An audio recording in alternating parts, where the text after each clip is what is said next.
కృష్ణదేవరాయలు వారి తల్లికి జబ్బు చేసి మంచాన పడింది. రోగం ఆ రోజుకి ముదిరిపోతుంది. చివరికిక బతకననే అనుమానం కలిగింది రాయలవారి తల్లికి. అప్పుడు ఆమెకి మామిడి పండ్లు తినాలని మనసయింది. తన కోరిక రాయలవారితో చెప్పింది. కాని అది మామిడి పళ్ళు దొరికే కాలం కాదు.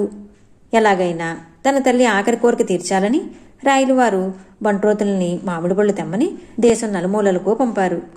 కాలం కాని కాలంలో మామిడి పళ్ళు ఎక్కడ దొరుకుతాయి? వాళ్లు తిరిగి ఒట్టి చేతులతో తిరిగి వచ్చారు.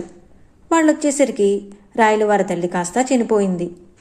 కనీసం నా తల్లి ఆఖరి కోరికనైనా తీర్చలేకపోయాను కదా అని రాయలవారు విచారంగా ఆలోచిస్తూ కూర్చున్నారు. అప్పుడు కొంతమంది పురోహితులు రాయలవారి దగ్గరికి వచ్చి, ఏలినవారు అంతగా విచారించాల్సిన పని లేదు.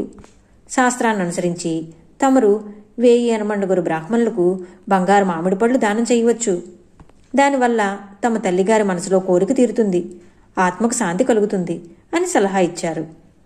సరే, వాళ్ళ సలహా ప్రకారం 10వ రోజున ఈ దానం చేయటానికి అన్నీ సిద్ధంగా ఉంచమని రాయలవారు ఆస్థానంలో చెప్పారు. రామలింగానికి ఈ బ్రాహ్మణులు రాయలవారి సొమ్ము తేరగా కాజేయాలని ఈ సలహా ఇచ్చారని చాలా ఉక్రోషం వచ్చింది. ఎలాగైనా వాళ్ళకి తగిన శాస్తి చెయ్యాలనుకున్నాడు. 10వ రోజు వచ్చింది. 1008 బంగారు మామిడి పళ్ళు సిద్ధం చేయించారు రాయలవారు. బ్రాహ్మణ దానం పొందటానికి రాయలవారి దగ్గరికి వస్తున్నారు. వాడు వచ్చే దారిలో మన రామలింగం ఒక కుంపట్లో ఇనుప కడ్డీలు కాలుస్తూ కూర్చున్నాడు.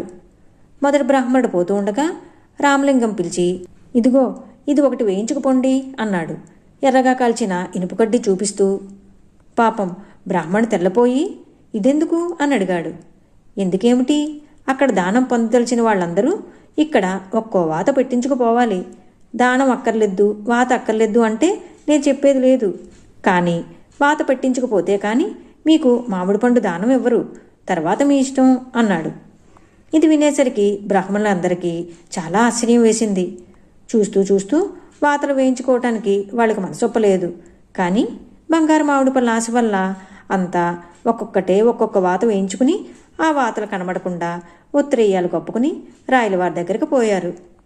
వాళ్లల్లో ఒక దురాశపోతూ రామలింగం చెవిలో, నాకు 2 దయచేయించాలి అని కోరాడు.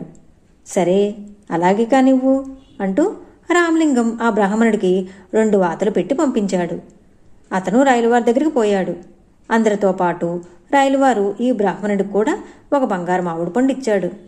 పాపం బ్రాహ్మడు తను 2 వాతలు వేయించుకున్న సంగతి రాయలవారికి తెలియక ఒక పండే ఇచ్చారనుకుని పై ఉత్తరీయం తీసి 2 వాతలు చూపిస్తూ 2 వేళ్లు చూపెట్టాడు.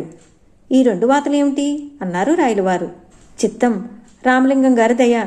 నా కోరిక ప్రకారం 2 వాతలు వేసి 2 పళ్ళు దానం తెచ్చుకోమన్నారు అన్నాడు. రాయలవారికి ఒకేసారి నవ్వు కోపం 2 వచ్చాయి. ఏడీ పిలు ఆ రామలింగాన్ని అని భటుల్ని పంపించారు. రామలింగం రాయలవారి ఎదుటికి వచ్చి నిలబడ్డాడు. రాయలవారు వాళ్ళకి ఆ వాతలు పెట్టమని ఎవరు చెప్పారు నీకు అని అడిగారు. ఎవరూ చెప్పలేదు. మా తల్లిగారు కూడా ఈ మధ్యనే చనిపోయింది.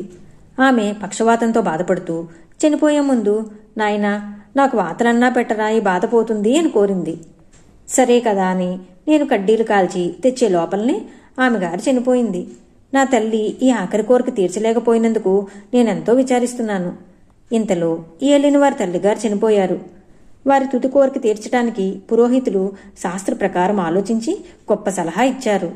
అదృష్టవశాత్తు ఆ సలహా నాకు ఉపయోగపడుతుంది కదా అని సంతోషించాను.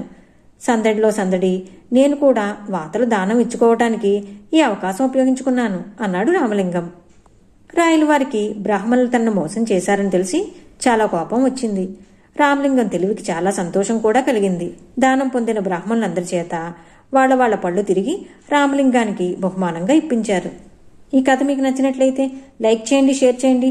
మరిన్ని మంచి కథల కోసం మా సంపత్ ఛానల్ సబ్స్క్రైబ్ చేసుకోండి.